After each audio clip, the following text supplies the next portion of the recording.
High school football at Seafoam Stadium?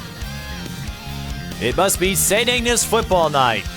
I'm Mike Beaton, all by myself, talking to myself, and we've got a pair of high-caliber teams. Saint Agnes, the Aggies, private school located in St. Paul, take on the Breck Mustangs. Saint Agnes at 4-1, Breck at 5-0, and both teams in the discussion in Class 2A and 3A respectively. Both teams are run heavy. In fact, looking at this matchup, for Breck, Derek Turner is going to be the player to watch, 100 yards rushing in every game this season. For Saint Agnes, John Petros, 100 yards rushing in 2 games, and Andrew Brownell are the two who we'll keep an eye on. It's a run-heavy game. Breck, undefeated in Section 4-3A. The Mustangs in Cannon Falls, both undefeated. That could be an exciting section final if those two meet. And Saint Agnes, they are in a tough group. Minneapolis North and Concordia Academy. North and Concordia both ranked in Class 2A.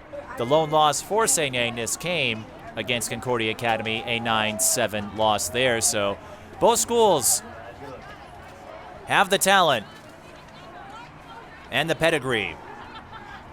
Saint Agnes, as you know, their home facility, Seafoam Stadium, where Concordia St. Paul plays on Saturdays, with the exception of the Concordia Academy game earlier this year that was played at Claus Field at Hamline University.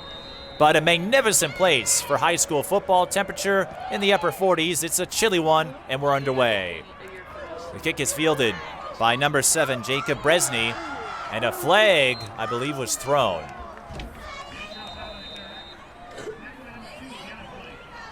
That was Petros on the return. And there was no flag. It just looked that way from here. So Saint Agnes will get great field position to start their first series.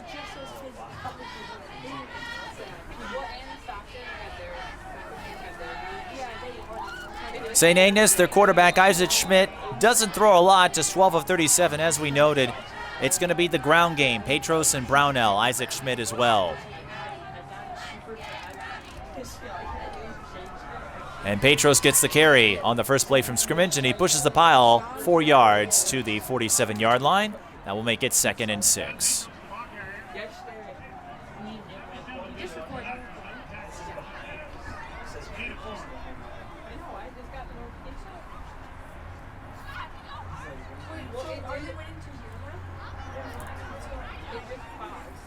On the defensive side for Breck, Aiden Hotari, 1 sack or more in each of the last 3 games. The team leader in tackles, number 76. Keep an eye out for him.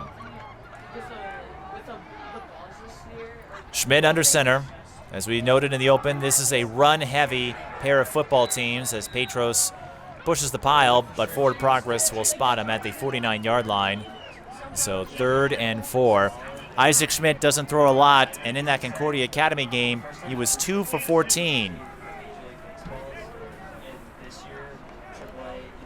But he does have a rushing touchdown in every game this season.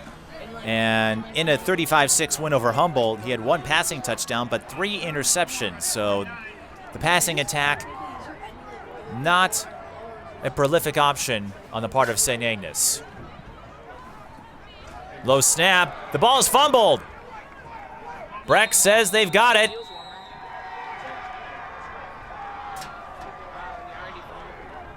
And they do. It looked like a low snap, and recovering the fumble was number 57, Cade Berman for the Mustangs.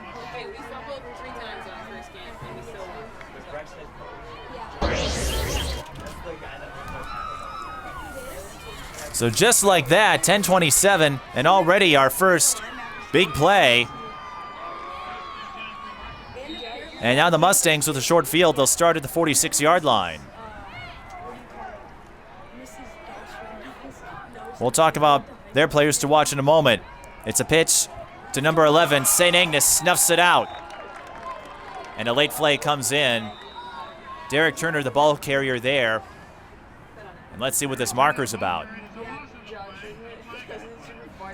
Holding. So does Saint Agnes accept the penalty? Or do they decline and force second down?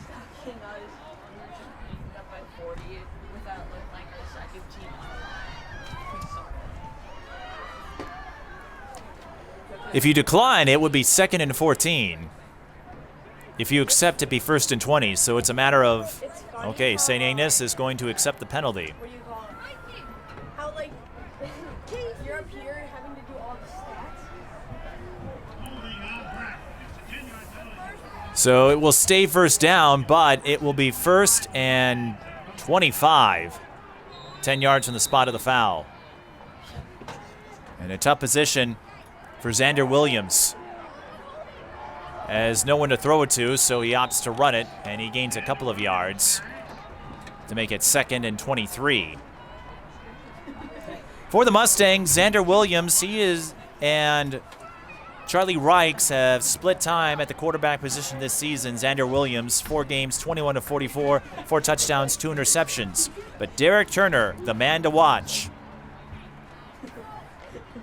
Turner, the senior, averaging 8.5 yards a carry, 183 rush yards a game. He's broken the 200-yard mark twice. Player in motion, it's John Blake. Turner has it, looking for a hole. Saint Agnes wraps him up from behind, making the tackle with Sam Lopez.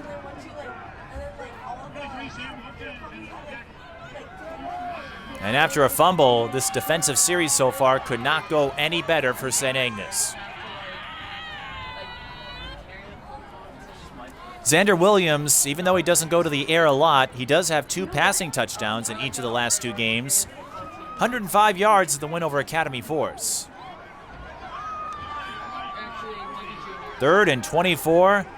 The Mustangs need to get the ball past the 36-yard line of the Saint Agnes side to convert, and Saint Agnes jumped the line. That will be encroachment, and Breck will get 5 yards out of 5 yards out of it. So that turns it from 3rd and 24 to 3rd and 19. Still not a lot of plays drawn up for this situation, but Breck will take a free 5 yards.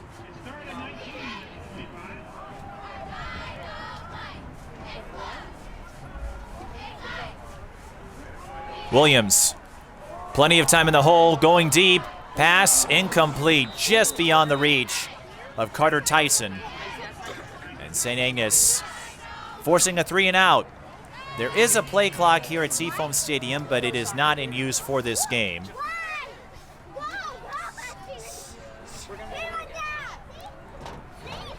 So the St. Agnes fumble does no damage. Breck will have to punt here. And lining up for the punt is Carter Tyson.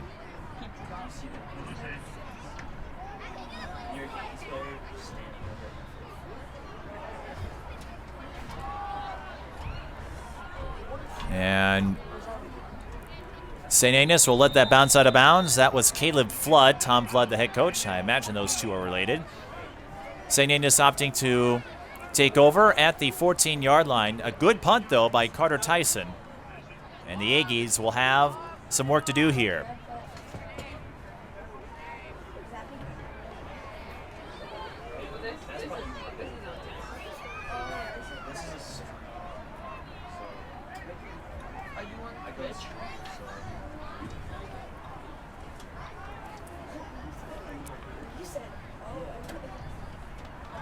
I thank all of you watching on our YouTube channel and on SPNN and CCX Media. First play of the drive for St. Agnes. Petros with the carry. He's got a hole. Runs into the secondary. And will pick up about 8 yards on that carry.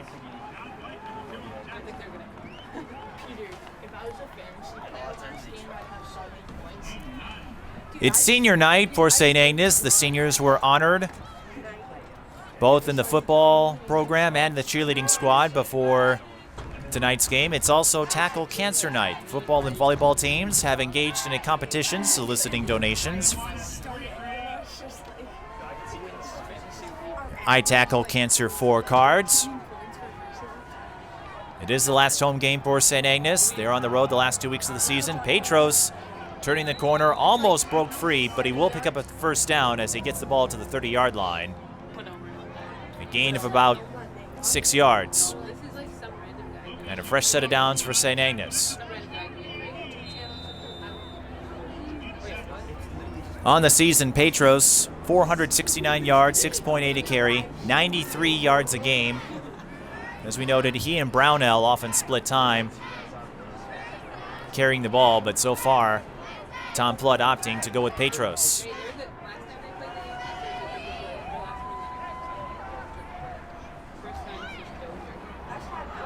And there he is again. He's got a hole into the secondary once more. Another first down for Saint Agnes. That is a gain of 18 yards for John Petros, who is just a sophomore. So Saint Agnes, this guy's going to be running up yardage for years to come. Private school located in St. Paul. The only New York games I go to is the punts.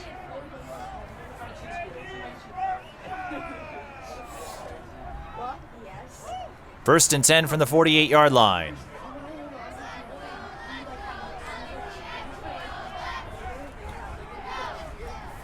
Six and a half to play in the first quarter. As we noted, these are two run-heavy teams, so this game figures to go quickly. Petros again, another hole, running through tackles, running through spaces, and he picks up another 10 yards. 18 yards, 10 yards. The last two carries have resulted in first downs for the Aggies, and John Petros running all over the Breck defense.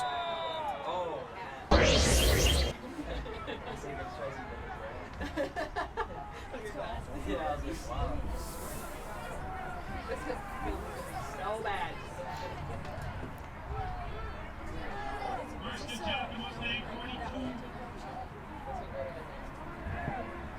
First and 10 from the 38-yard line. Schmidt keeps him himself this time, and Breck isn't fooled in the slightest. No gain on the play. It will be 2nd and 10.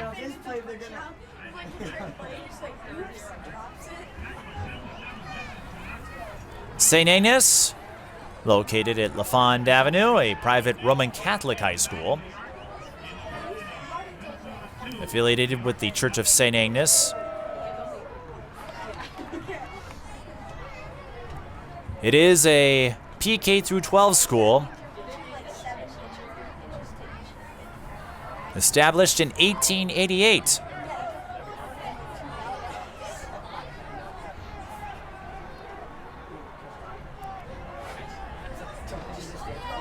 Second and 10. Play action. Schmidt throws. Has a man downfield, and the pass falls incomplete. The intended receiver was Jacob Brenzy. Jack McKenna on the coverage. And it'll be 3rd and 10. So after Petros moved the ball considerably well, St. Agnes facing 3rd and 10. The Aggies, you might remember them from their state basketball title in Class A in 1994 and a pair of state baseball titles in 2001 and 2012.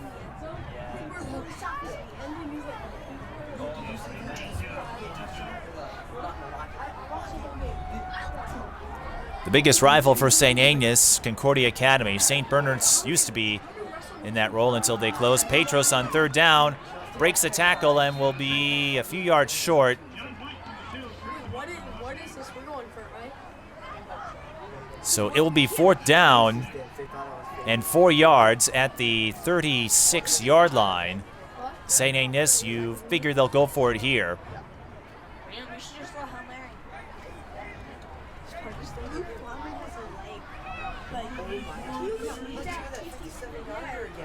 Schmidt under center, Petros, the tailback, in the standard I formation.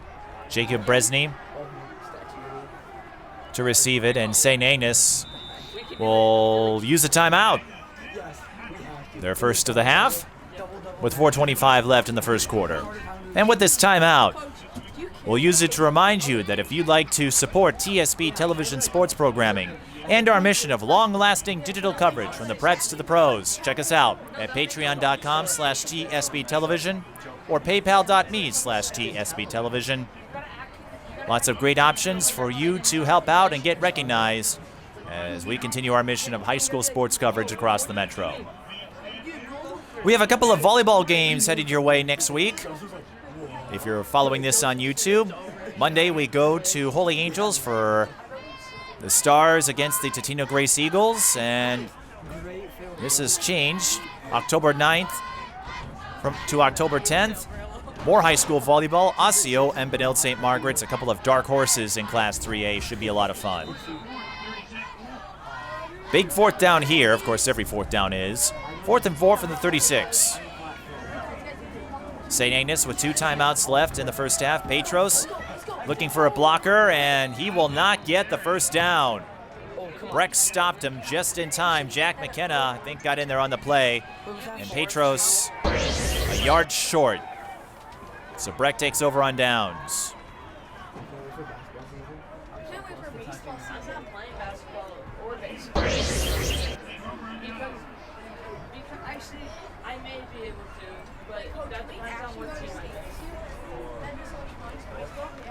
Saint Agnes, their final 2 games, they'll have a quick turnaround. They will go to Academy Force at St. Croix Prep.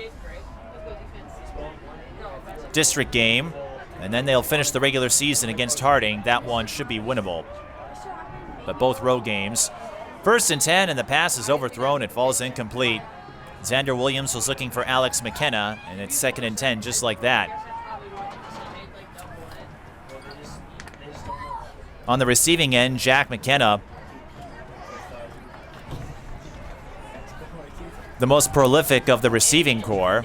13 catches for 151 yards, but as we noted, these 2 schools do not throw the ball much.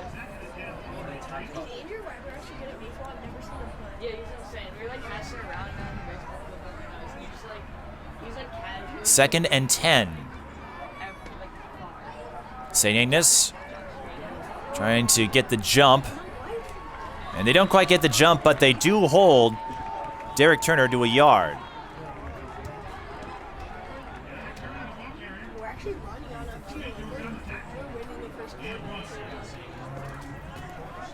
Third and 9 coming up for the Mustangs. Breck, an independent college preparatory pre-K through 12 school.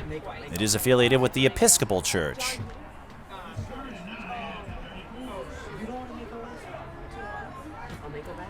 District game for these 2, Twin City Metro Rivers. As you know, football switched from conferences to districts a few years ago to try to ease scheduling. Screen pass caught by Jack McKenna, but he has nowhere to go. St. Agnes wraps him up. A host of tacklers will force a 3 and out on Breck. So 2 possessions for the Mustangs, back-to-back 3 and outs. This is not something Breck is used to. They've scored 38.8 a game. St. Agnes 28.8. Both schools have allowed less than a touchdown.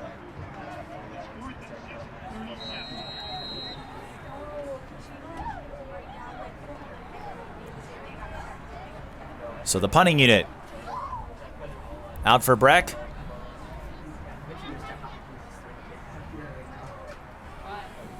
And play is stopped for the moment, so Jacob Bresney can tie his shoe. With St. Agnes a 2A school, Breck a 3A school, a lot of 2A players. Caleb Flood awaiting the punt.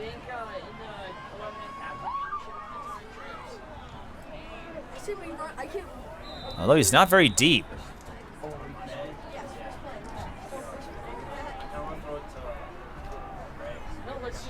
Low snap, it's a fake. St. Agnes reads it all the way. The low snap may have caused Breck to scramble, and Sam Lopez all over it. Sam Lopez gives St. Agnes the ball in Breck territory.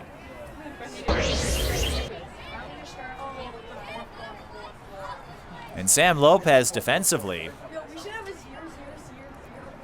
9 tackles, 7 assisted.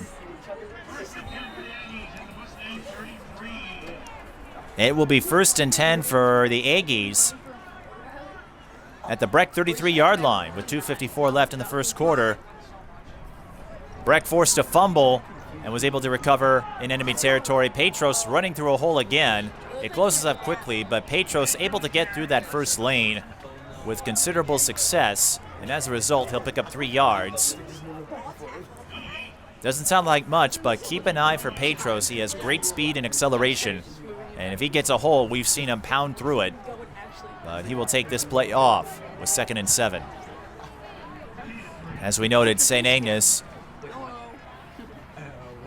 switching between Petros and Andrew Brownell.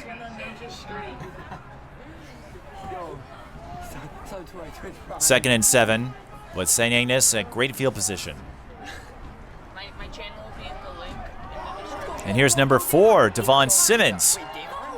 Ball was out, but Simmons was ruled down. Officials say he was down, so that will be a first down run, 10 yards on the carry for Devon Simmons.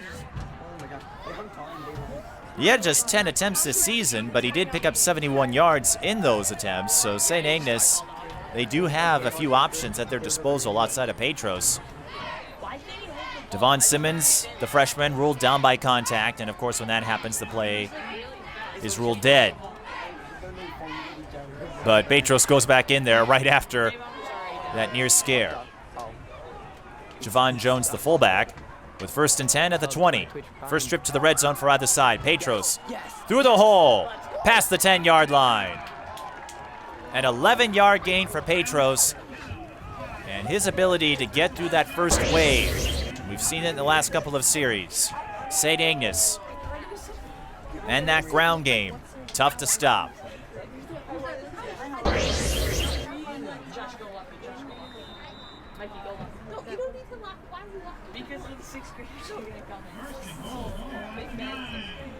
First and goal for Saint Agnes at the 9-yard line.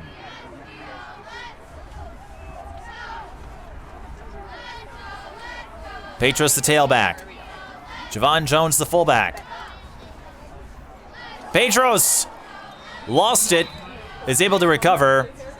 It'll be 2nd and goal from the 11, but a near disaster for the Aggies. It is chilly, and the cold weather conditions might be impacting grip.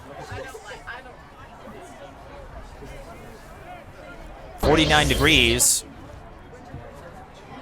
is the game temperature.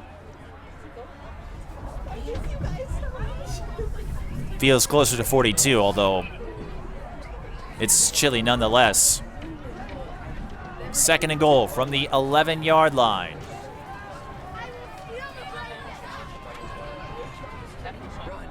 Petros looking to turn the corner, unable to do so.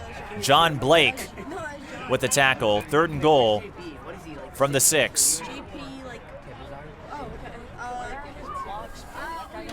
And we'll see if this will be the final play of the quarter, or if Saint Agnes will let the clock run out. They don't seem to be in a hurry, and they will let time expire. So a crucial 3rd down coming up in what I presume is 4-down territory as we flip the field.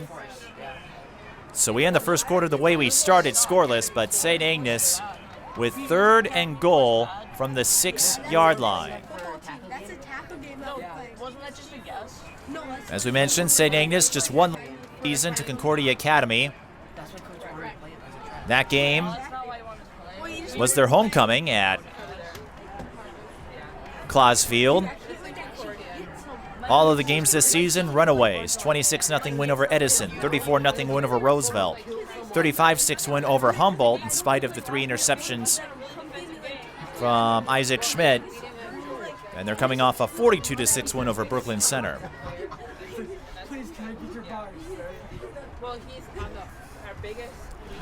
Now Humboldt is rebuilding.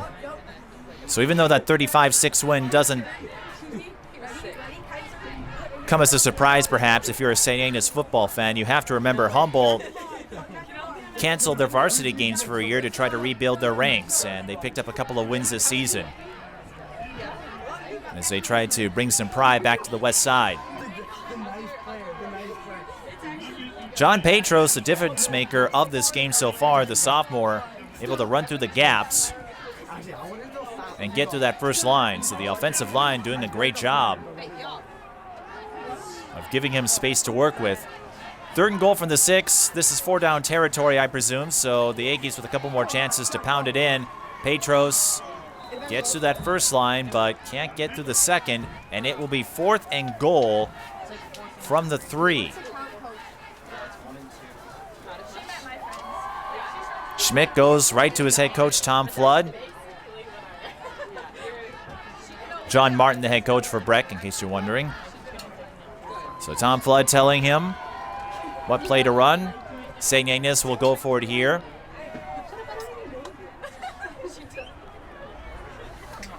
Do you feed the ball to Petros? Or do you look elsewhere?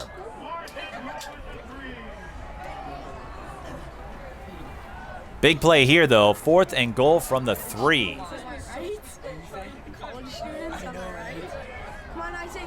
And it's a keeper, and Breck gets the stop. Just shy of the goal line.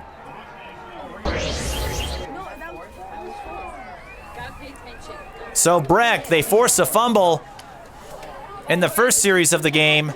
They get a goal line stand here to start the second quarter. And we remain scoreless. So John Petros doing a great job picking up yardage, but no touchdown. And these two defensively sound teams are giving us a steady dose of it. Now, the downside of the goal line stand is 1st and 10 from the 1. No room for error. Breck, they need to get some breathing room. And Derek Turner in motion. Hand off to the fullback, and that's not going to help the cause.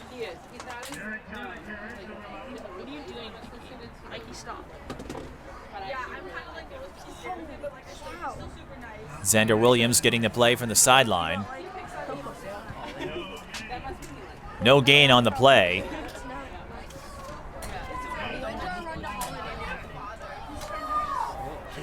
There's a few St. Agnes fans in front of us starting the Skull chant as Xander Williams relays the play.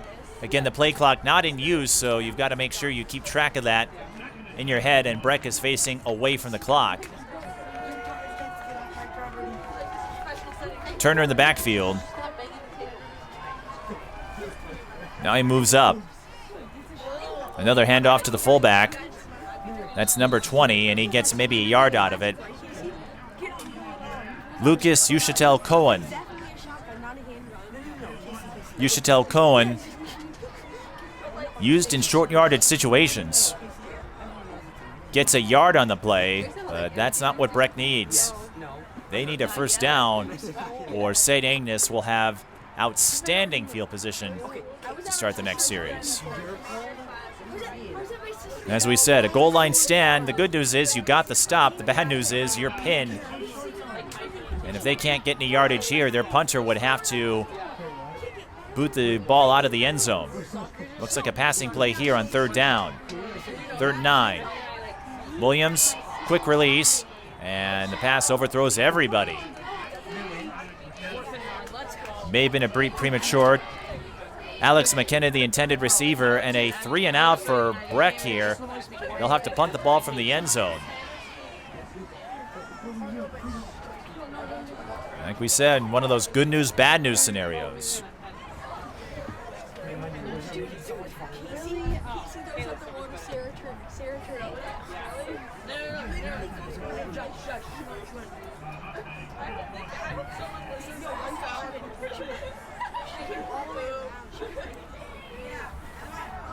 Caleb Flood ready to receive this punt. It's a deep one. Flood will let it go over his head. Or I thought it was deep. Lost some trajectory as it went up into the air. There is a bit of wind here. What are you pointing at, Mikey? I'm like the only call on it. It's a 33-yard punt. St. Agnes will start the next series at the 35-yard line. He's so large.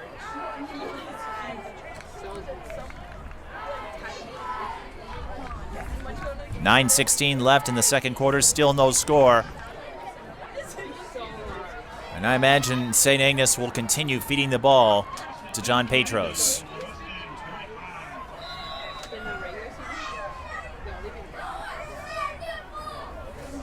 Schmidt under center.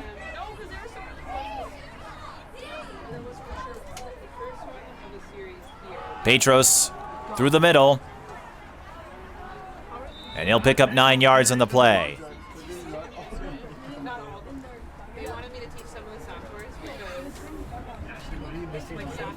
If you just joined us, Breck started the game forcing a fumble, getting the recovery in Saint Agnes territory, but a holding penalty derailed their efforts, and they ended up in a 3-and-out. Since then, the two teams have gone back and forth. Breck with the goal line stand on their last defensive series, stopping Saint Agnes at the 1. But a 3-and-out gave Saint Agnes great field position starting at the 35-yard line. 2nd and 1 here, following the 9-yard gain by John Petros. And this time it's number 7, Jacob Bresney, the ball carrier. He'll get the first down and a few yards more. A gain of 5 yards. It will be 1st and 10 at the 21-yard line. We come to you at Concordia Academy's, that's not right, Concordia University's Seafoam Stadium. I've called a couple of games at Concordia Academy. It can be easy to get the two schools mixed up.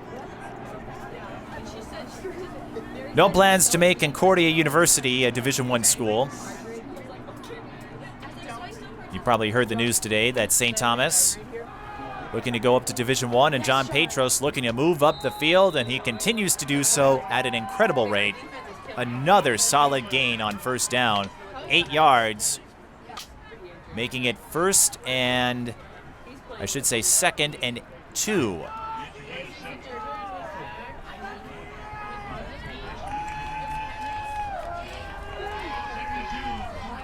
Second and 2 at the 14.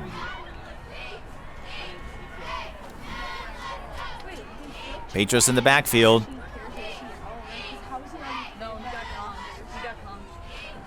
Doesn't look like he's worn out yet. This time Schmidt keeps it. He's in trouble. Breaks through the first tackle. He's still going to lose a yard. So Schmidt tries to fake out Breck, and the Mustangs aren't fooled one bit.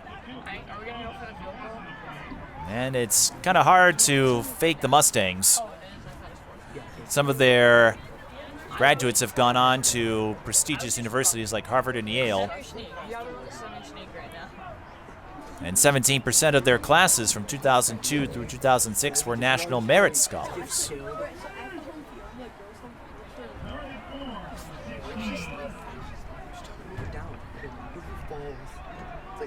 So Breck raises some smart kids. 3rd and 4. Petros up the middle. And he'll get St. Agnes the first down at the 10-yard line. So gain of about 6 on the play. And from the looks of it, it will be 1st and goal. Indeed it is. 1st and goal from the 10. St. Agnes in this position before. Last time they were in the red zone, they were stopped at the 1.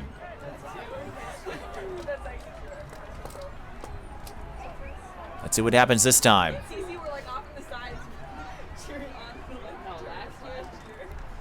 It's a pitch to Bresney. Bresney looking to turn the corner. And he'll gain 5 yards out of it. 2nd and goal. 4 down territory naturally.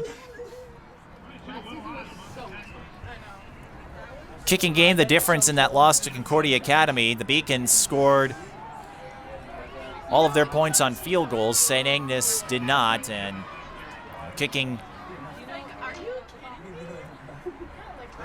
a luxurious commodity here for high school football. More common in the bigger classes, not so much in the smaller ones. Now Petros in the backfield after Bresney picked up 5 yards. Gets the carry. Pushing forward. Stopped just short of the goal line, and here we go again. 3rd and goal from the 1.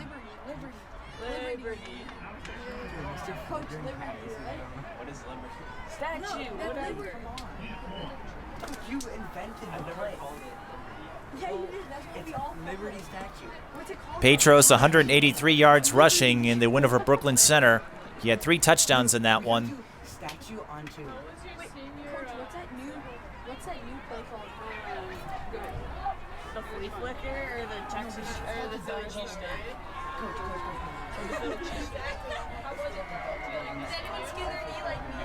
Come on. Lines up in the I formation. It's a keeper, and I think Schmidt got it. He did. Touchdown, Saint Agnes. In a drive that took 4 minutes and 54 seconds. Saint Agnes gets on the board first. And for Isaac Schmidt, his streak of touchdown runs in every game this season will continue. He had 5 on the season. He now has 6. And lining up for the extra point, number 84, Luke Plowman.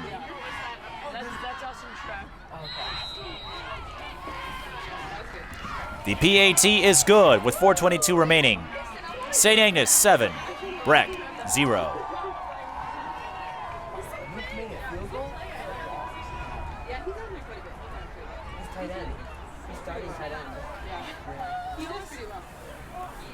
Isaac Schmidt with the score.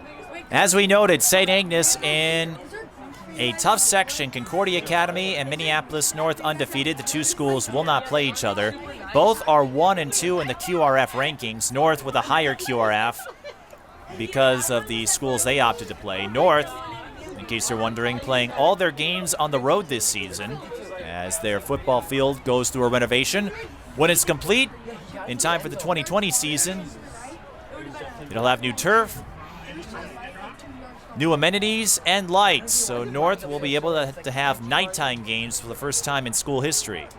And as you know, Minneapolis North has built up quite the football program. They won a state title back in 2016 in Class A. The kick is fielded by Michael Oden, and he is leveled. But a flag on the play.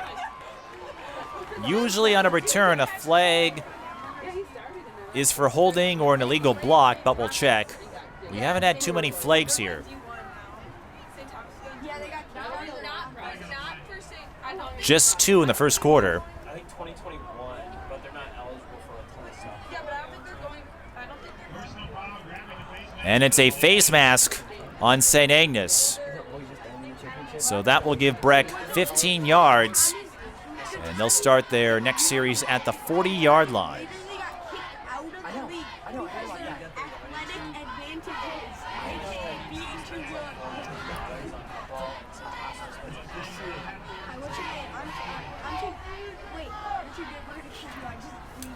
So Breck with some breathing room this time. And St. Agnes was able to use field position to get a scoring play, and the passing game just not working out for Xander Williams. Another missed target. The intended receiver, Carter Tyson. And it's 2nd and 10 for the Mustangs, a school that is undefeated at 5-0. They have the number 5 ranking in the QRF in Class 3A. And their closest game in terms of result was the 43-22 win over Brooklyn Center. They have not been challenged all year.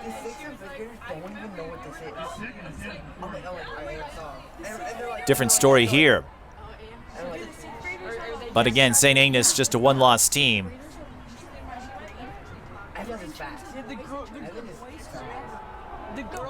They fake the pitch, and Turner turns on the Jets. Derek Turner brings the ball to the 49-yard line.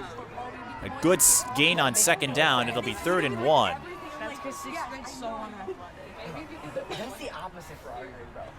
Breck will host Concordia Academy and Minneapolis Henry to end the season. Concordia Academy should be a good one. Lots of good football matchups next week. Tartan and Simley as well. The Titans moving up in Class 5A after they were a bottom feeder for several years. Simley will host that one down in Inver Grove Heights. And Williams will keep it himself and get the first down. Gain of 3. Javon Jones with the tackle, but Breck gets a much-needed third down conversion after a few 3-and-outs on the offensive side. They do have all 3 timeouts, and they will get the ball to start the second half, so a potential to double dip here with 3:13 left in the second quarter. So all sorts of time for the Mustangs.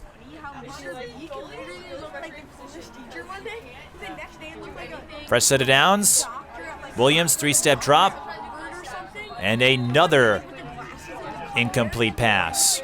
Alex McKenna, the intended receiver.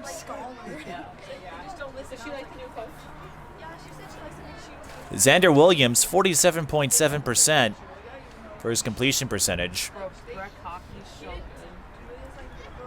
Charlie Reichs also getting time under center, number 12.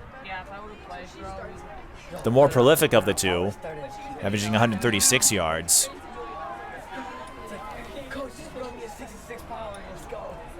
But it's been slim pickings here, and it's 2nd and 10. As far as the passing game goes, a low snap for Williams. That ball's loose. And Saint Agnes recovers.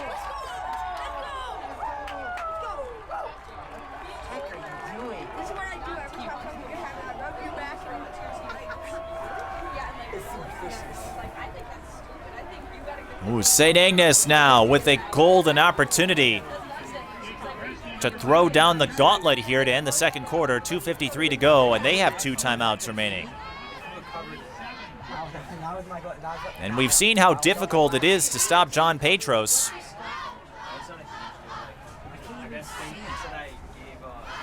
I imagine he'll get quite a few carries here on this drive. It's worked before. Isaac Schmidt, of course, scoring the touchdown on the last drive for the Aggies. And here he is.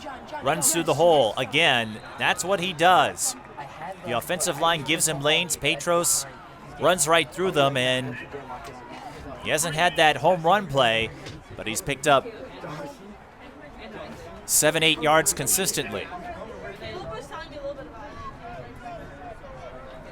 He picks up 6 on that run, and it's 2nd and 4 at the 41.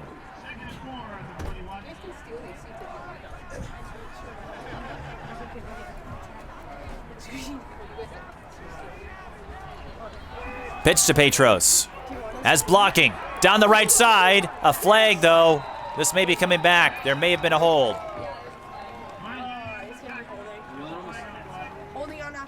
Illegal block. So that wipes away a first down. I was playing football. No, that's Jack's, bro. That's Jack. Yeah, Jack was looking.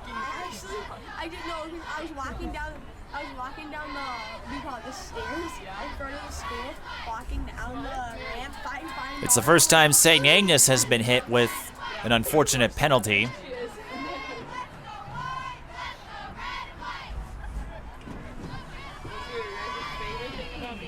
We played for my sister's soccer game. We played. What's your name? We played. So that turns a 2nd and 4 into a 2nd and 16 following the spot of the foul.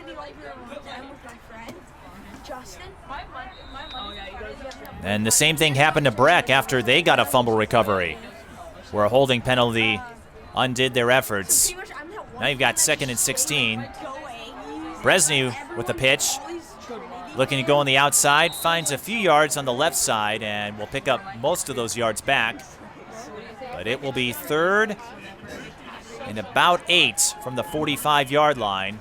Less than 2 minutes to go in the second quarter. Saint Agnes does have 2 timeouts, so if Petros or if someone else for the Aggies can get a first down, I wouldn't be surprised if they use one of those 2 timeouts. If the refs are strict, though, you'd have to change jerseys. And as we noted, you wouldn't be eligible. Like, you could wear number 62 and then go to quarterback. Breck will get the ball. Yeah, because 50s through 60s through 70s are all like... Play action. Schmidt going deep. Too deep. The pass intended for Caleb Flood.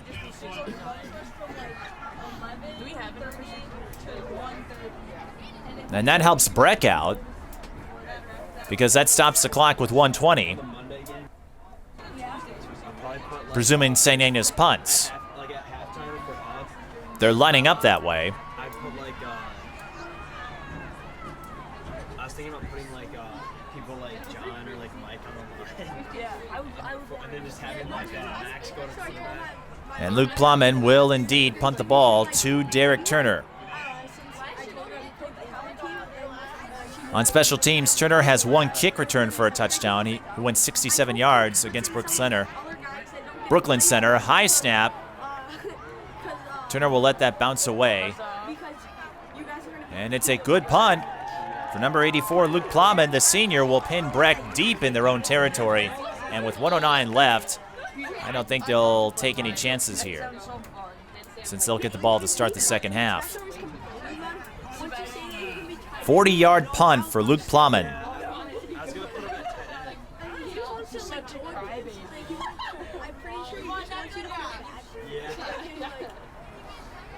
And Breck, with 1st and 10 at the 6-yard line, I would think they'll do a couple of kneel downs.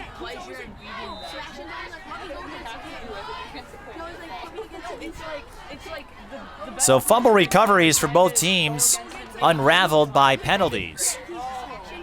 St. Agnes had a first down wiped away due to an illegal block. Couldn't recover. Breck had a holding penalty in their first offensive series of the game. Williams is going to keep it himself, and he's going to lose yardage. He lost 4 in the play. On the fake pitch, he kept it himself. I don't know how Breck, like, every game they played, they won by like 40. They don't even look that good. Well, our defense is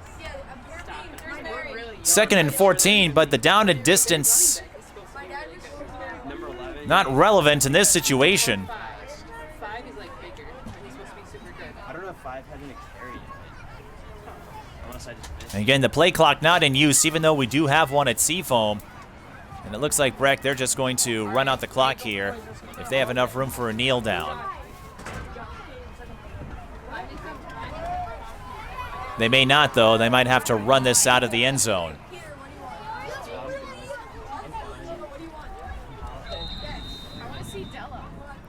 And they waited a little too long. No, it was a false start. Half the distance to the goal. Although this could benefit them.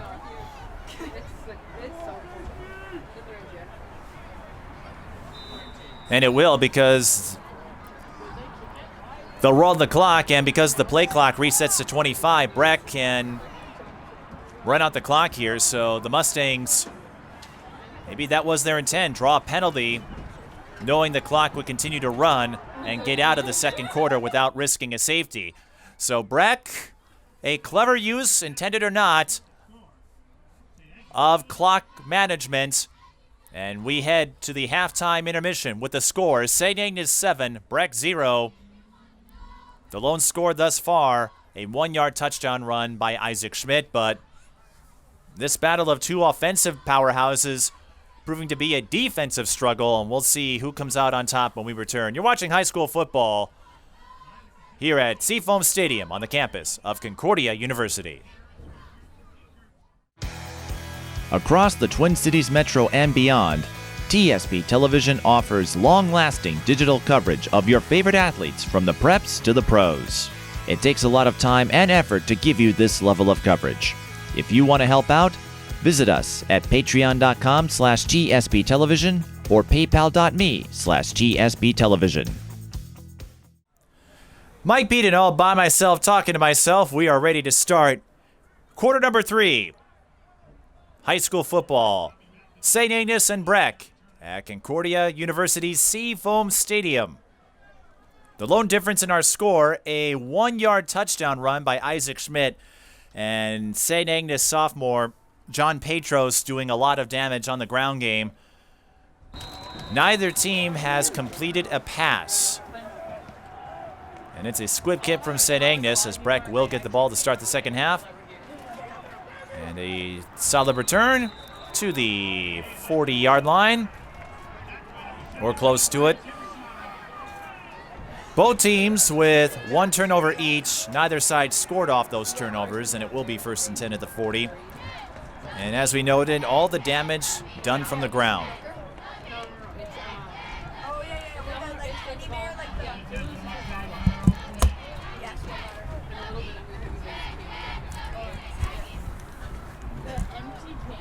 Breck undefeated in the top 10 in Class 3A, the number 5 QRF ranking at 5-0. Saint Agnes number 6 in Class 2A based on QRF. The two teams ahead of them also in their section, Concordia Academy.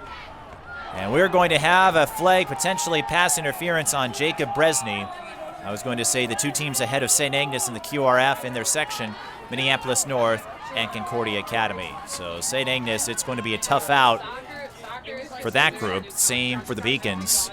Breck has a good chance to get into state. It used to be a section dominated by St. Croix Lutheran. And pass interference is indeed the call on Bresney. In high school and college, pass interference is a 15-yard penalty. Not a spot foul, but an unfortunate time to get a penalty in what has been a quick-moving game with the preference of running. That looks like your mom, Lily. Screen pass, and that is caught for no gain. And that's our first completed pass. Carter Tyson on the reception, but he slipped. And as you know, at this level, once you go down, the knee, the elbow, any part of the body, the play is ruled dead.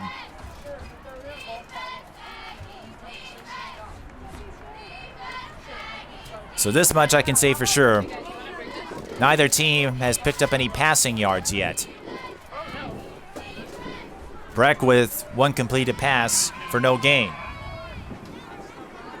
We haven't seen much out of Derek Turner, surprisingly. I thought we might see a little more of him, considering his prowess with the ground game. Over 100 yards rushing in every game this season, but Breck trying to make things happen through the air, and a high snap. Xander Williams has to fall on it. And once again, miscues rattling the Mustangs. And that's going to make it 3rd down and Golden Valley from this distance, from this spot. Breck at their own 39. They've got to get the ball past the 35-yard line to get the first down. 3rd and 26. And you don't have a whole lot of plays drawn up for this.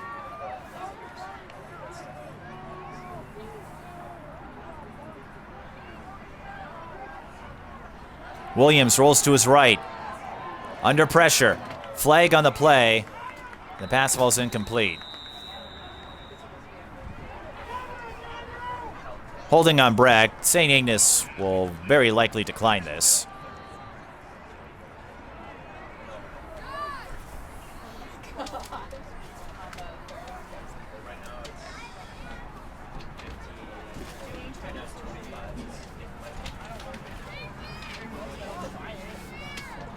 And they will, forcing Breck to punt.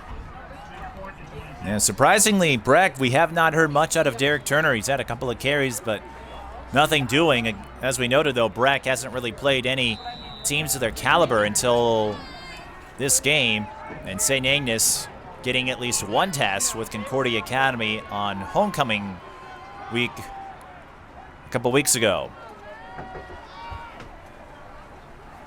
Caleb Flood ready to receive this punt, and it's a low snap. 2 bad snaps on this drive for the Mustangs. And St. Agnes will start their next series at their Breck 30-yard line.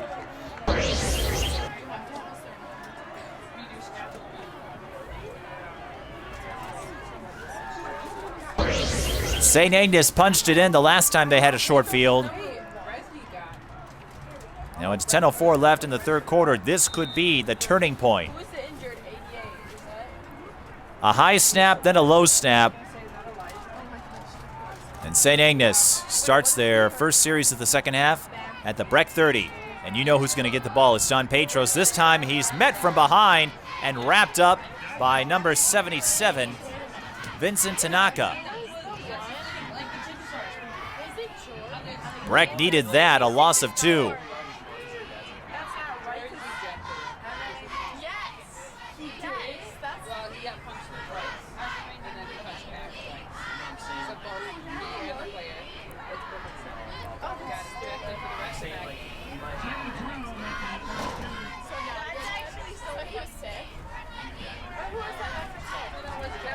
And I'll add a little more about the QRF. That indicates how tough Section 4-2A is after this play, as Bresny gets the carry, spins past one tackle, gets back to the original line of scrimmage, picks up 2 on the play. It'll be 3rd and 10 from the 30. In Class 2A, you have 4 teams in the top 10 in QRF in Section 4. We mentioned North and Concordia Academy, Saint Agnes, Maple Lake, right behind the Aggies. So a win over Breck would be huge for Saint Agnes. They get a bonus for playing a team of a higher class. Again, that's how the district is drawn up.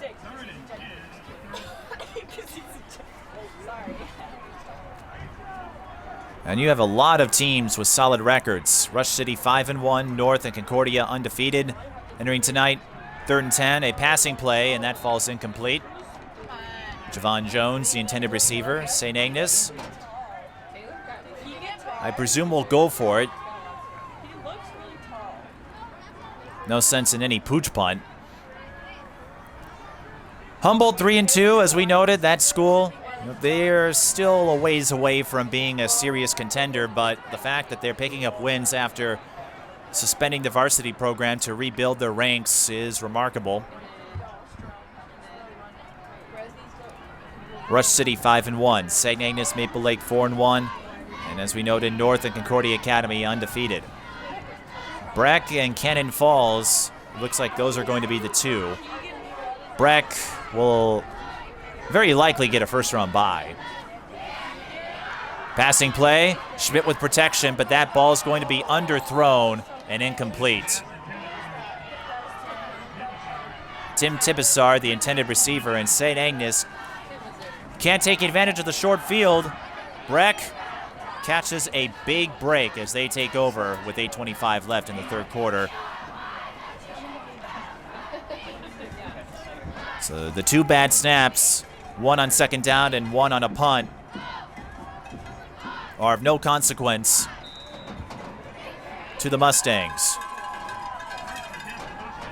And as we noted, Section 4-3A used to be dominated by St. Croix Lutheran, but as some of their top players graduated, they haven't been able to replace them. And as a result, the Crusaders, as we have a flag on a first down carry by Turner, the Crusaders just 1-4 this year, and they've fallen big time from their state tournament heyday earlier this decade.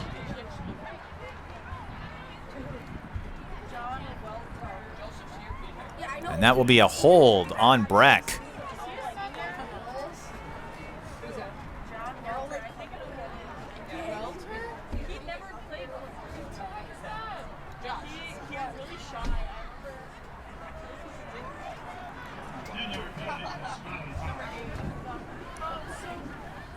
10 yards on the spot, so it will be 1st and 21 from the 19-yard line. Holding was already an issue for the Mustangs, and penalties after a big stop or a big play, and here we go again. 1st and 21. Williams in trouble. Just gets rid of it before getting down to the turf. It will be an incomplete pass, and I believe Alex McKenna was close enough to avoid intentional grounding. Give me the date. I'll see if I'm busy tomorrow. It's on like a Saturday. And as we noted, it can be challenging for a school like Breck, who hasn't been tested like St. Agnes has until tonight. As we noted, Breck will host Concordia Academy, so back-to-back weeks they will face some top-level competition in Class 2A. He probably forgot about you by now, let's be honest. Yeah, he's probably like, hopefully she forgot.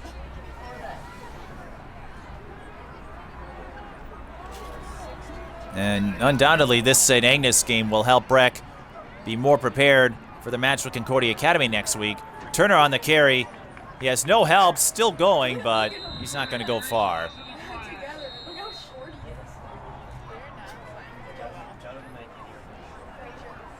In fact, Turner lost a yard on that carry, and it's 3rd and 22. And that's been the difference in this game. Breck unable to create some lanes for Derek Turner. Saint Agnes, for the most part, able to set up John Petros well.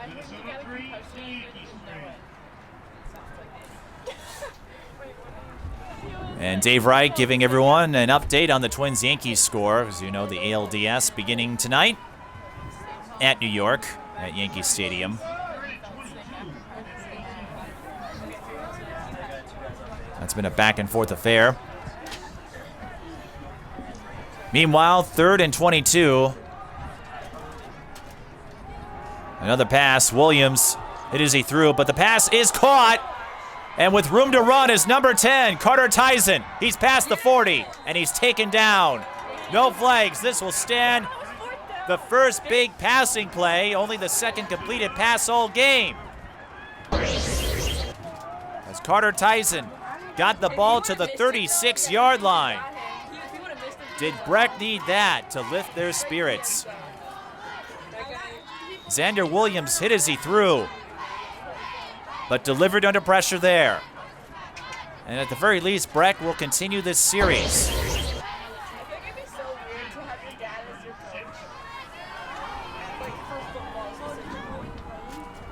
That was a 46-yard passing play. And a fresh set of downs at the 36-yard line for the Mustangs. 3-step drop for Williams, goes to his right, pass is tipped, and falls incomplete. Jacob Bresney with the deflection.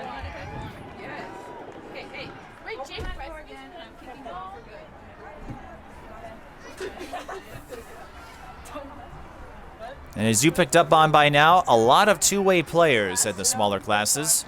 But after the soccer season, he was like, I'm not playing soccer next year. The soccer team is so bad. They're even worse this year. Well, I guess because they won one more game. And for John Martin and the Mustangs, I'm pretty sure I'll be curious to see if they try to get Derek Turner going.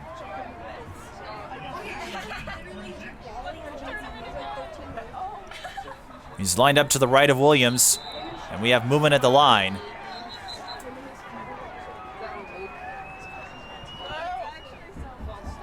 And the officials will gather to see who moved first.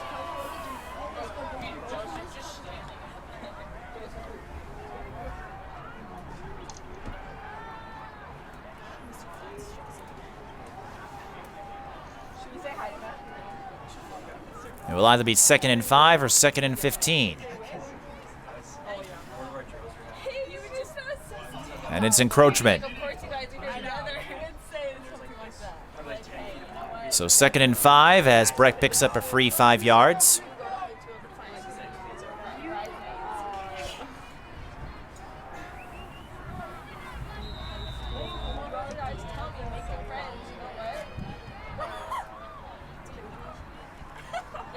Williams drops back, going deep.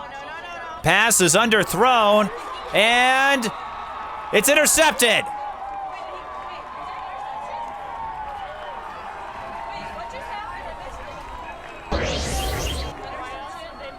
That pass well underthrown, and it's picked off by number 58. That's Andrew Brownell.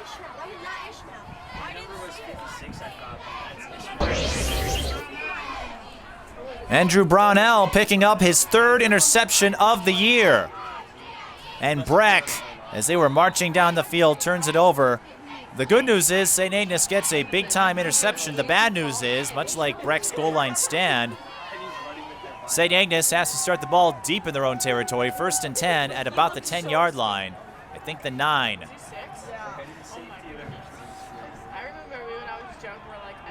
Petros, the ball carrier. He'll get the ball to about the 14-yard line.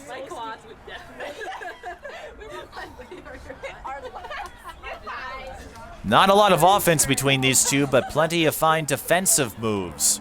But like in the size river, Khalil. Khalil, yeah. Yeah, his nickname is Big Booty Cheeks or something like that in high school. Like still FaceTimes me. Well, it was like Mickey was Thicky Mickey. Wait, was A 5-yard gain for Petros, and I imagine they'll keep feeding him the ball here. 2nd and 5 coming up. Gets the carry again, breaks through one tackle, and he will pick up 7 on this run, and that will give Saint Agnes a first down.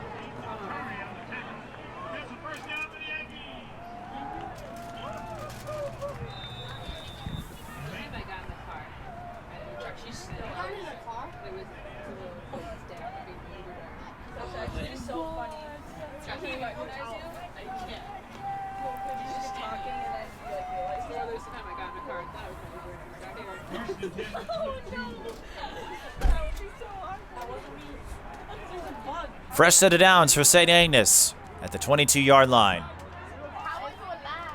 Again, no big plays by Petros per se. Bresny looking for some holes, but the difference is Saint Agnes, even if they haven't had that giant run, that highlight reel kind of play, they've been marching down the field in sizable chunks, getting 7 yards, 8 yards most of the time. Bresny with a good gain. On first down, picks up 5 yards is what they give him officially. A second and a long 5. With the ball past the 27-yard line.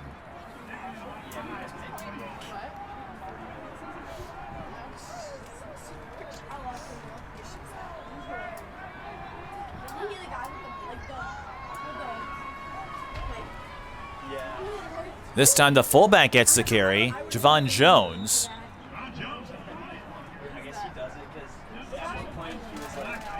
And Jones brings the ball to the 30-yard line.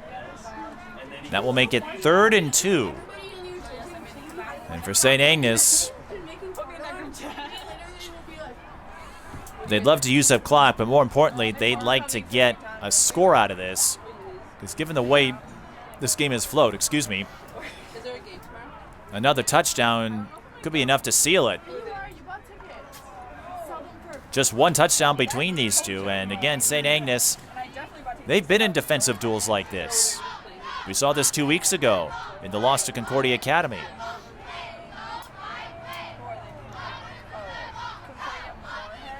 Petros lunges forward, and that should be enough for the first. It is, as he gets to the 34-yard line.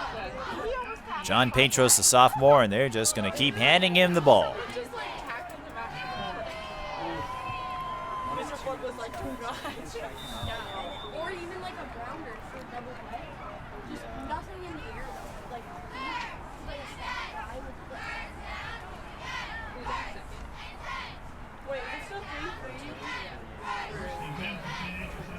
Breck undefeated in the Metro Rivers District, but as we've noted, conferences districts are not necessarily an emphasis with the way playoffs are seeded. Bresny breaks through one tackle, has a hole into the secondary, and I think his knee came down.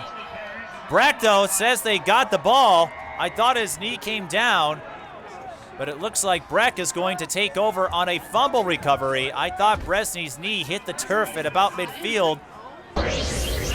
Play continued, and Breck catches a break.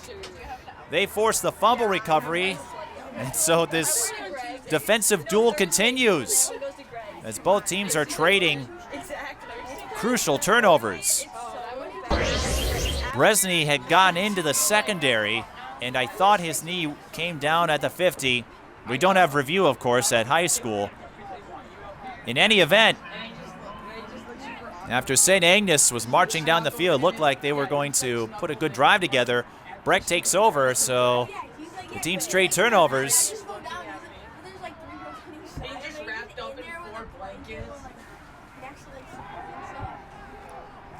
Williams going deep, and I don't think Carter Tyson was aware of the route.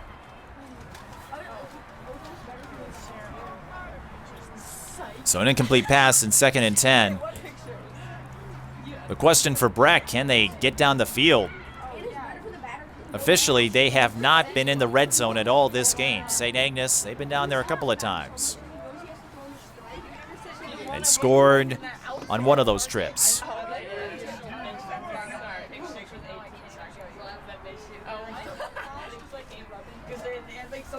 But Breck looking to develop the passing game. They haven't given Derek Turner too many tries. Williams under pressure, able to get the pass off. And in coverage, Alex McKenna making the reception at the 45-yard line. But it will be 3rd and 1 for the Mustangs. Do you pass the ball here, or do you run it? And Xander Williams doesn't have a great track record on the ground game. This could be a moment for Derek Turner. He lines up to the left of Williams. 3rd and 1. A short one. Williams opts to throw. And the pass falls incomplete. Now what do you do? Again, kind of surprised that they aren't giving Derek Turner a chance to pound the ball up the field when you look at his numbers.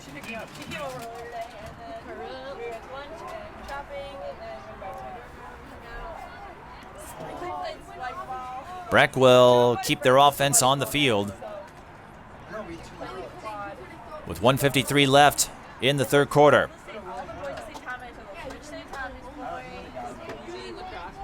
No, lacrosse and hockey. Those are the two.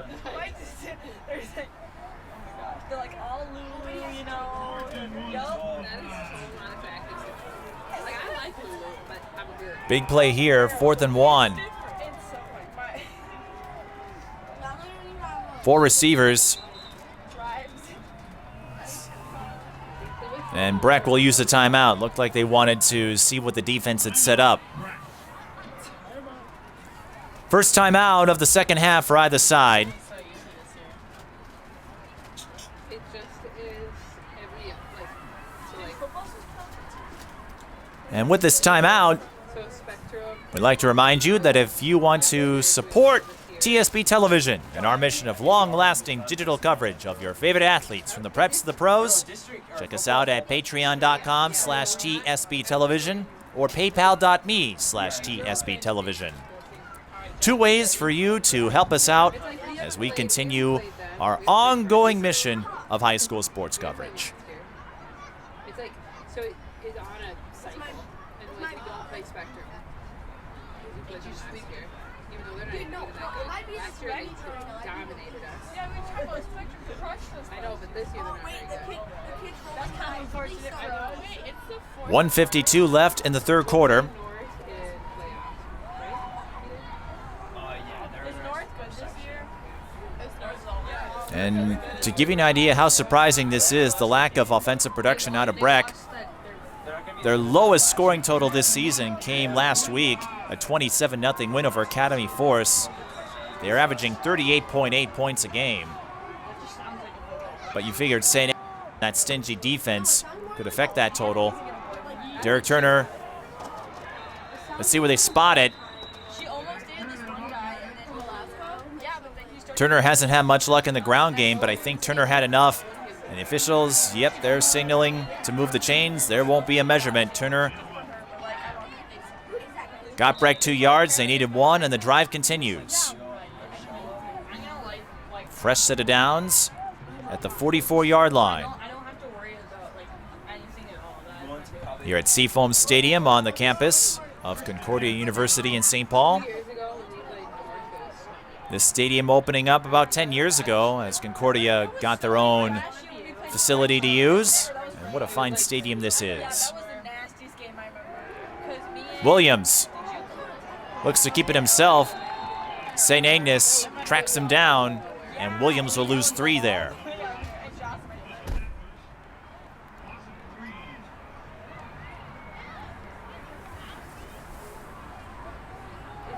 Yeah, fine facility and a nice press box. If you have to play your games and it was so cold and rain. in a technically neutral facility, They got destroyed, right? Yeah, and Ethan just got destroyed. this isn't a bad one. Bad concussion. Of course, we did a game at O'Shaughnessy Stadium last year when Cretin-Durham Hall hosted Blaine. It's a nice place, too. Williams hit as he threw, and he's picked off by Javon Jones, and he'll go all the way. Not quite. He is taken down by Turner, but Jones brings the ball to the 8-yard line following the interception. Javon Jones with the interception. That is his first of the season. And with 26.9 left, it's first and goal for Saint Agnes at the 8-yard line. And that was set up by the pressure that was brought to Williams. He was hit as he threw. And Javon Jones with the scoop.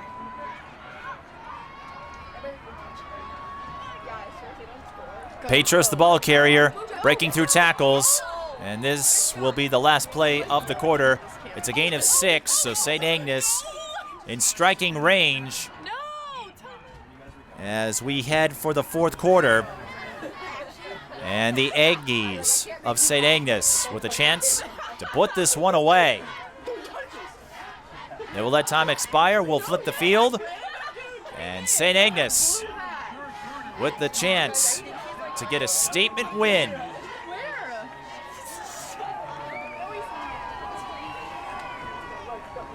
There's no one there. 7-0, but it will be second and goal for Saint Agnes at the 2.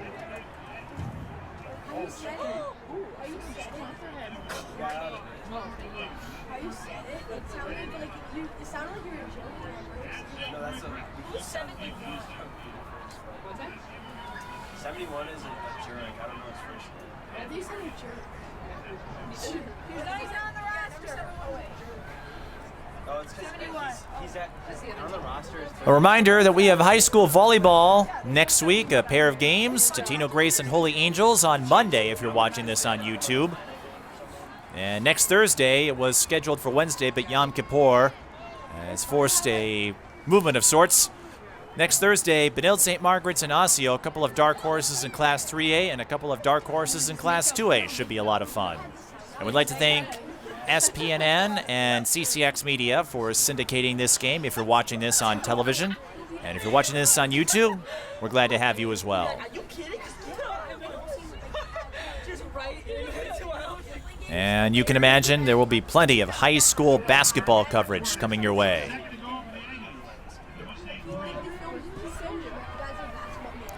So the ball is officially spotted at the 3.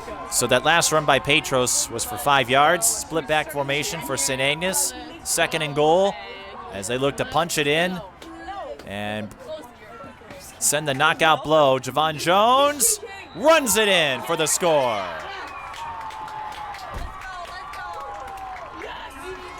Javon Jones with his third rushing touchdown of the year.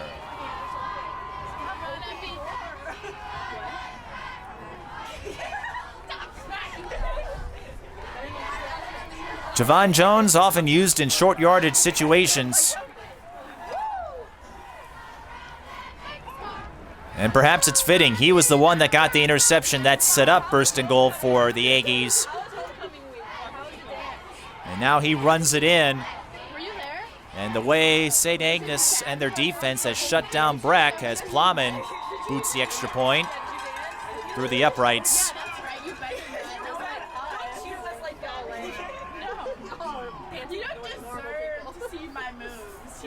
That drive didn't last long.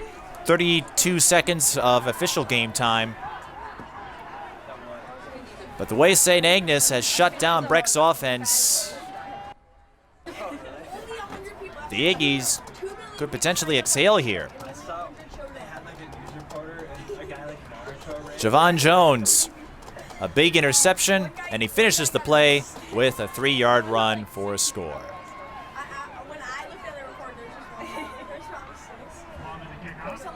But a lot of time left, 11:55. And Breck, all they need is a home run play, and they could be back in this. But some much-needed breathing room on the part of St. Agnes.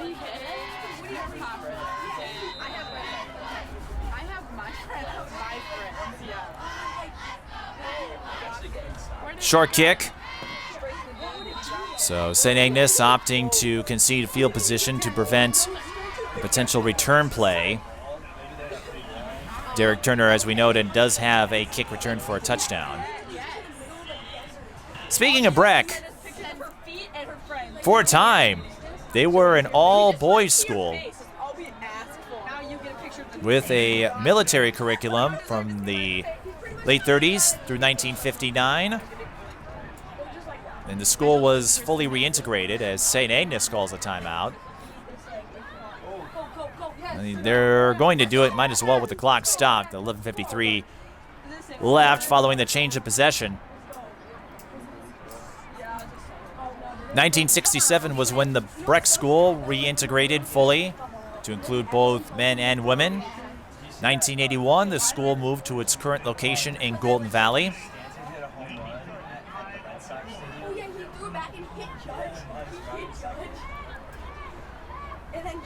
They have advanced research programs in science, history, and math, and that offers students the chance to do graduate level work at institutions like the University of Minnesota and present their results in national and international competitions. They were also one of the first schools to adopt a full one-to-one laptop program, which took place in the 06-07 school year. And that's become more commonplace at schools across the state.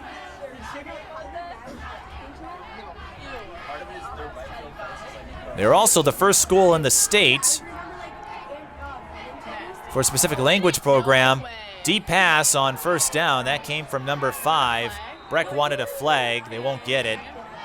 That was Alex McKenna on the throw, and it falls incomplete. Breck, in fact, the first school of the state to have a Mandarin Chinese program. It was created by Margaret Wong, and it was recognized in the Star Tribune. Today, I saw him in the hallway, and he looked so stressed out. I was like, Isaac, you're already in your head. Get out of your knees. Like, I just want to be good defense. There's also a string music department led by Claudette Laureano. If that name sounds familiar, Laureano is often involved in the St. Paul Ordway Honors Concert. 2nd and 10 following the incomplete pass. This pass is caught, and that will be a gain of 6 for Carter Tyson. So it looks like Breck is changing things up under center after Xander Williams threw the interception. And it's Alex McKenna taking snaps for the Mustangs.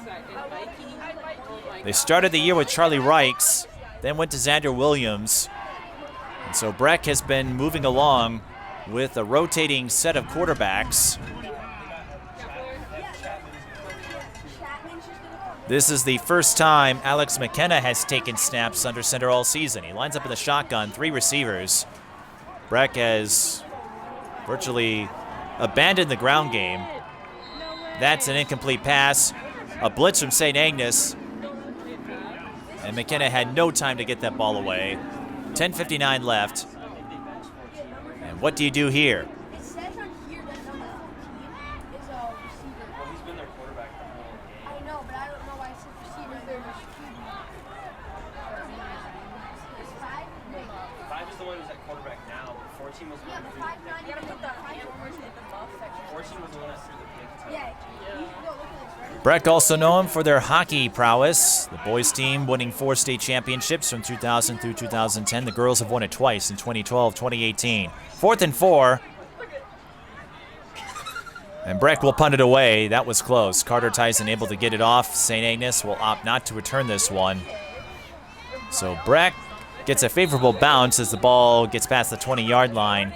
But for St. Agnes, they're in the catbird seat here. All they got to do is run the ball, run some clock, and they can get out of here with a statement win.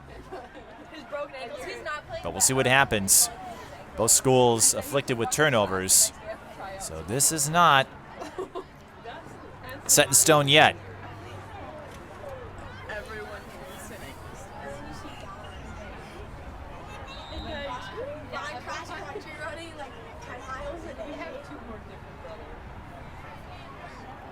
Breck undefeated at 5-0.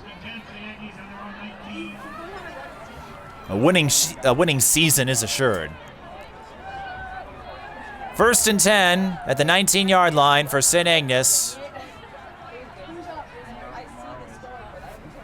Petros on the carry, running through holes again. And this is what he's been doing all night long. I think the longest run he has had from scrimmage is 18 yards, but what he's able to do, run through the gaps and get good yardage.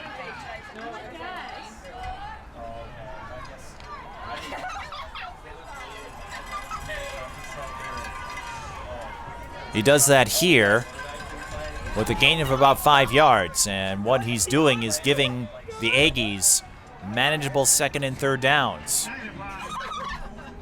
And Saint Agnes, they are not going to be in hurry-up mode at all. They are going to milk the clock for all it's worth.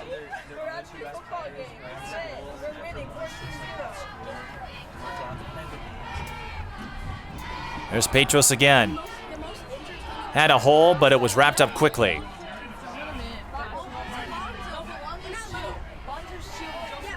Petros able to gain a couple of yards.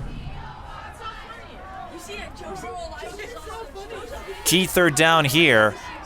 Breck needs a stop if they have any chance of getting out of here with a win. And when you looked at the records, you knew Breck was the undefeated team. Saint Agnes, that one loss coming to Concordia Academy, so 5-0 versus 4-1. And it's living up to its billing. Not a lot of offensive highlights, but plenty of big plays on defense. Saint Agnes coming up with a couple of key ones, including an interception by Javon Jones that resulted in a touchdown. Petros, I think he'll have enough to get the first down as he took the pitch and went right. And we'll have a measurement.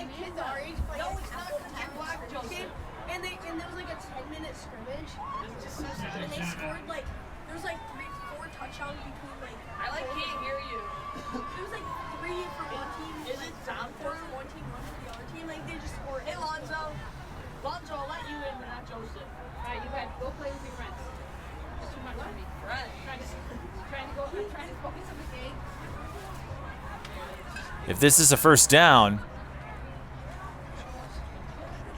that would allow the Aggies to use more clock, and it is a first down. It looked like he had the spot, Petros did.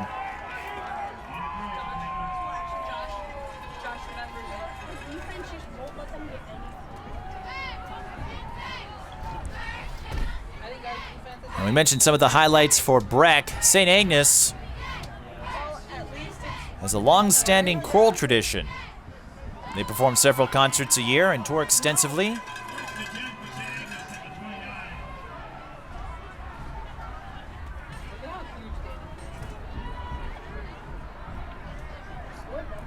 So a fresh set of downs, and the Aggies can continue eating up clock.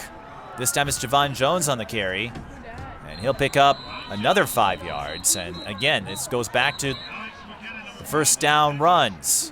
They're able to get decent yardage on first down, and that sets up manageable situations in later downs. Javon Jones went down hard on the turf.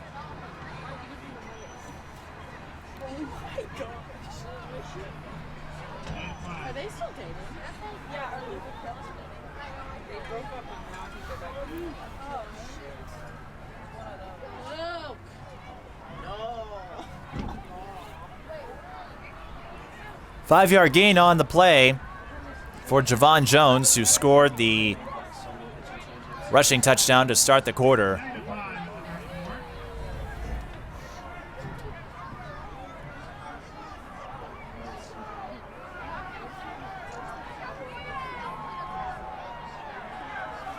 Handoff, and not much there. In fact, St. Agnes lost a yard on the carry. A rare loss for John Petros. He'll head off the field. And it's 3rd and 6. Can Breck get a stop here? Probably Thanksgiving.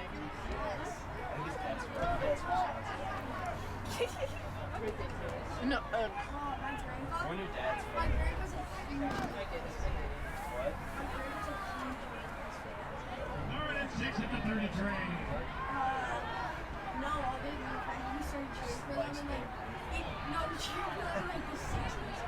Third and 6. It's a pitch to Bresney, and Bresney met by a host of Breck tacklers, and a flag comes in. This is crucial. Because if it's against Breck, it's not. It's a holding. It's a holding penalty, so the Mustangs will very likely decline it. Yeah, no question about that. That could have been real interesting, though, had it gone the other way. But Breck will get the stop for St. Agnes to punt. But the clock will continue to run. 6.5 minutes now.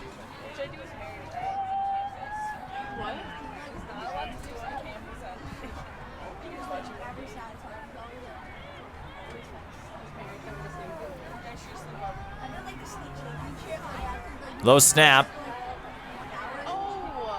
And Plowman hit as he punted the ball away. St. Agnes will down it. No flag because contact with Plowman came just as he got the ball away, so no late hit on the punter. But the Mustangs catch a break. They will start their next series in enemy territory. Again, they have yet to get to the red zone.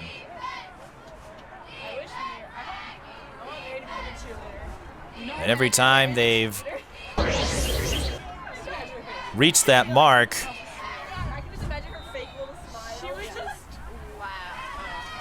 disaster seems to strike. 1st and 10 for the Mustangs. They need to score here to have any chance. And Alex McKenna will stay under center. And an official's timeout.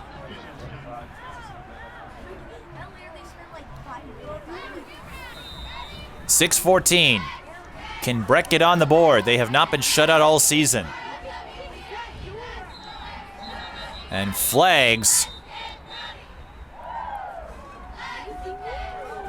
came from the far side, and that's for a false start. Not what Breck needed, as they're pushed back 5 yards.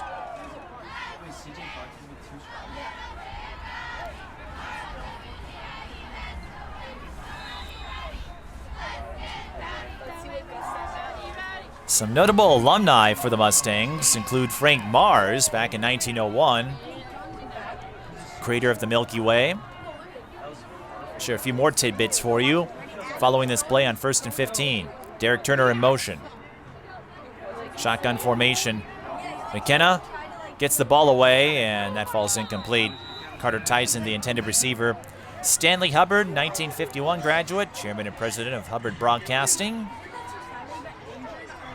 You know them for Channel 5 and 45, the home of the Minnesota State High School League tournaments, including the Prep Bowl. Some more recent alumni include Dominique Bird, who was a tight end for the Seattle Seahawks, John Curry, a goaltender for the Minnesota Wild, Blake Wheeler, the Gopher who plays for the Winnipeg Jets, Peter Mueller, the center for the Florida Panthers, so a lot of hockey lineage at this school. But it's the gridiron where Breck is trying to maintain their undefeated mark, and that's going to be a false start, I believe. And it is, so that will push Breck another 5 yards. Vincent Tanaka jumped before the ball was snapped.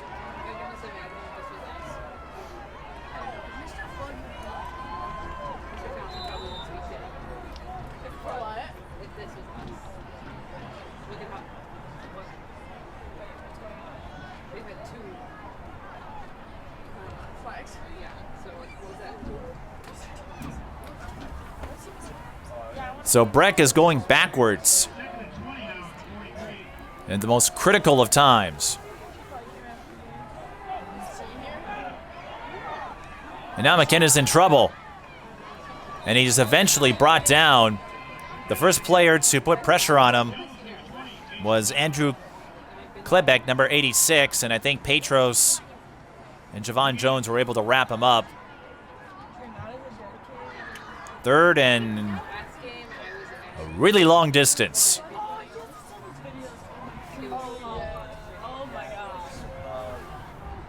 Third and 20.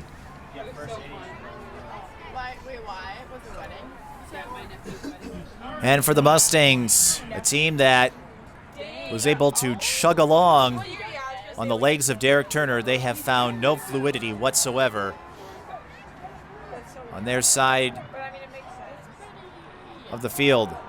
There's Derek Turner on the carry, and he'll only gain a couple of yards. That has been the story of this game. John Petros, maybe not the most explosive performance we've seen, but he's able to get yards, get good yardage on first down. That has not happened for Derek Turner, and the inability to move the ball on offense for Breck is a big reason why Saint Agnes is in a very good position to take a big win.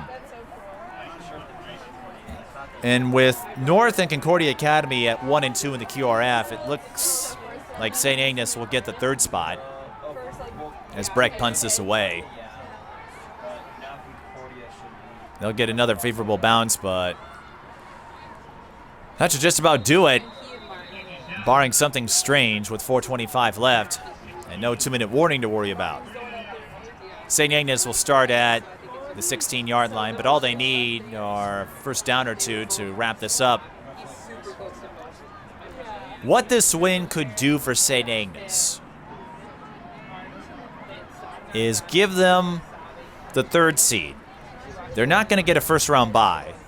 Minneapolis North, because of who they play and playing up against other Minneapolis schools, they're going to get the 1 seed. They'll get the first-round bye.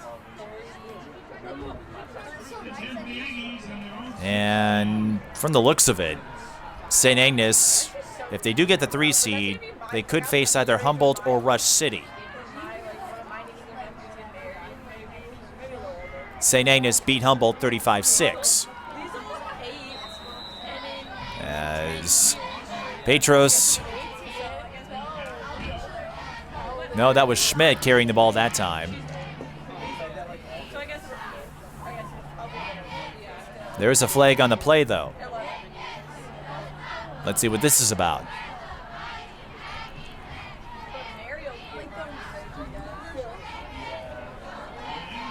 Holding on Saint Agnes. That's not what they wanted.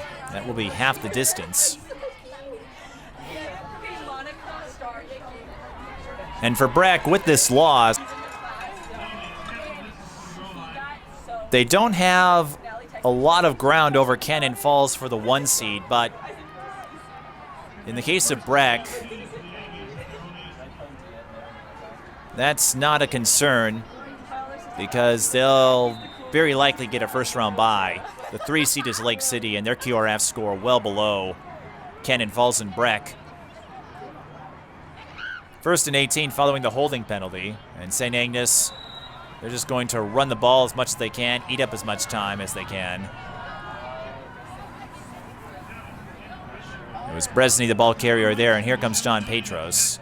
2nd and long for the Aggies.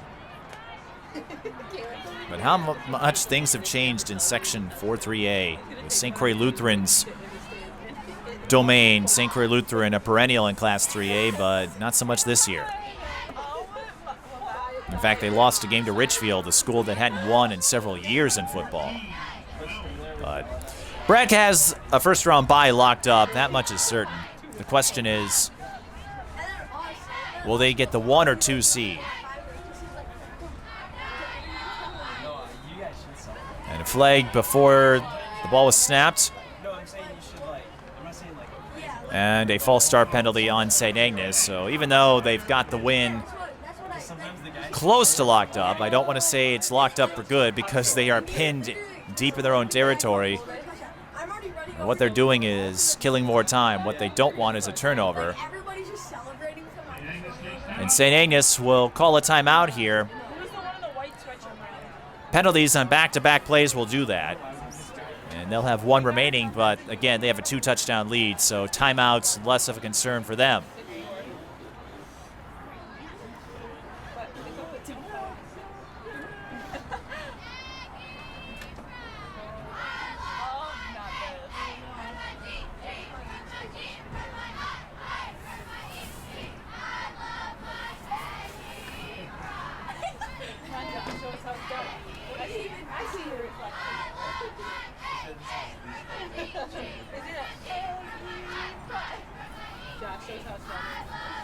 Remember when they do the assembly? Yeah.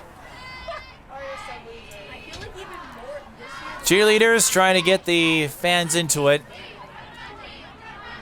Now, it looks like a small crowd, but you have to remember these are small schools. Saint Agnes and Breck don't have large enrollments when it comes to the high school contingent.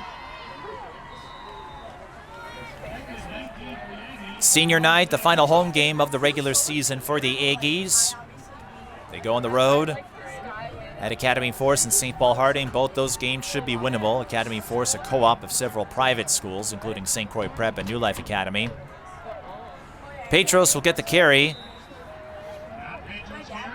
It picks up 3 yards there, but the bigger thing is the clock. And we just haven't seen anything out of Breck's offense to suggest that Saint Agnes has anything to be worried about, but you never know.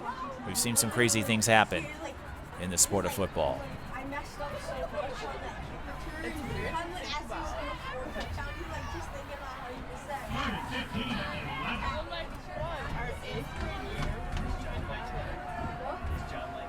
Third and 15. Saint Agnes just eating up time. Petros with the carry. He won't get the first down. And Breck will use one of their 2 remaining timeouts to stop the clock with 2:32, but you're asking an awful lot for a team that has not been able to get the ball downfield. Again, no trips in the red zone for the Mustangs. And they're just not getting any rhythm. As we said, the difference in this one, Saint Agnes able to establish the ground game. Breck could not.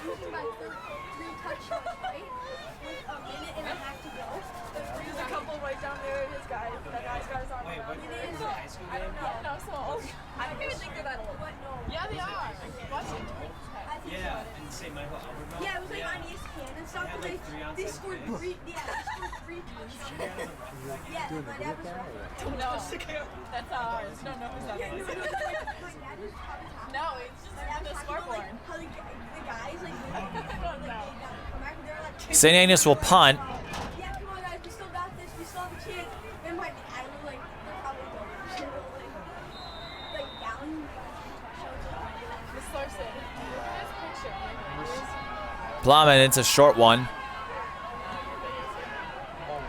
Whoa, Turner juggled it. He was going to try to do a catch and run.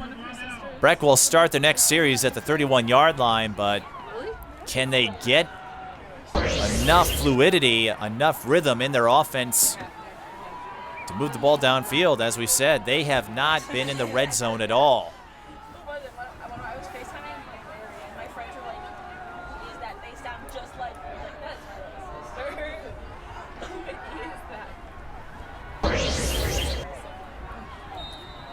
And both teams with 1 timeout left. But that's a bigger deal for Breck than it is Saint Agnes.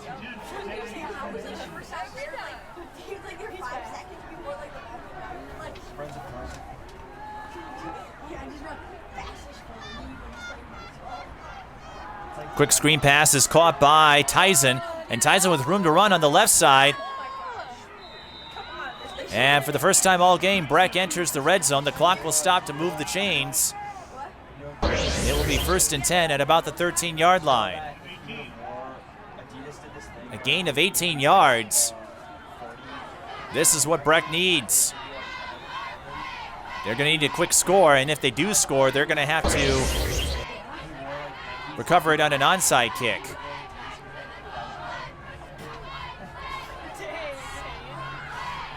Once again, this time Jack McKenna makes the catch, and he gets the ball past the 10-yard line. But the clock will continue running with 1:54. Gain of 5 on that play. So a couple of screen passes on the part of Alex McKenna that produced some dividends here as Breck continues to hurry up.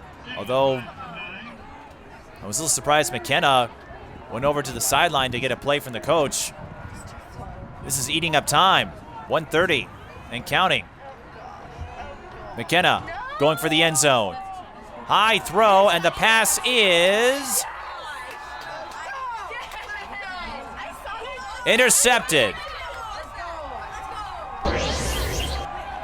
That was a high lob. That gave plenty of time for Caleb Flood to make the play, and it's the Saint Agnes defense that has spoken volumes all game. They only managed 14 points on offense.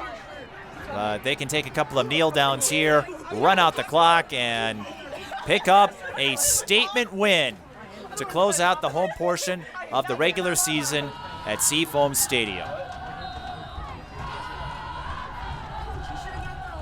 And for the first time all year, Breck shut out in a game. But as we said, they had no fluidity on offense. Derek Turner couldn't get his game going after 5 straight games of 100 yards or more, 2 games with 200 yards. He was an afterthought tonight. And St. Agnes won't do kneel downs just yet, but it's a done deal. St. Agnes will go to 5-1. Breck will drop to 5-1. And for the Aggies, they have a good chance of winning out the rest of the year.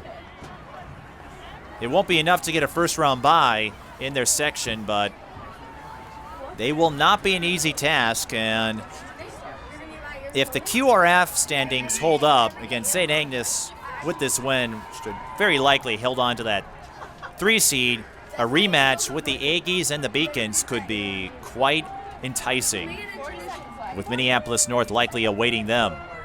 And the clock and the scoreboard malfunction momentarily.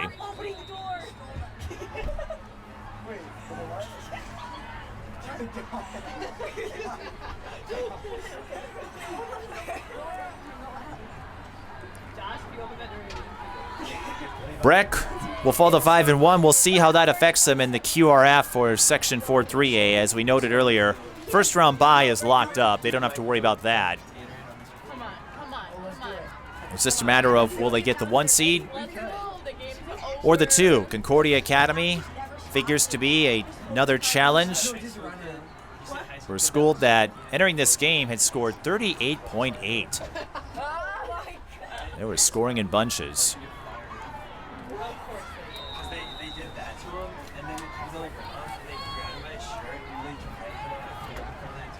So we fixed the clock issue, but it's inconsequential here. St. Agnes can run the ball one more time. Isaac Schmidt will do that. I guess the Aggies don't want to do the victory formation. It's like old school NFL. But that's the last play from scrimmage they need to run as the teams take to midfield for the post-game handshake. It's a done deal. St. Agnes knocks off an undefeated 14-0. And the story of the game, the defense. A couple of key interceptions, one at the end of the third quarter by Javon Jones that he was able to haul in for a touchdown via 3-yard run. And then with Breck driving to try to hang on to any semblance of hope, Caleb Flood picks off a high lob.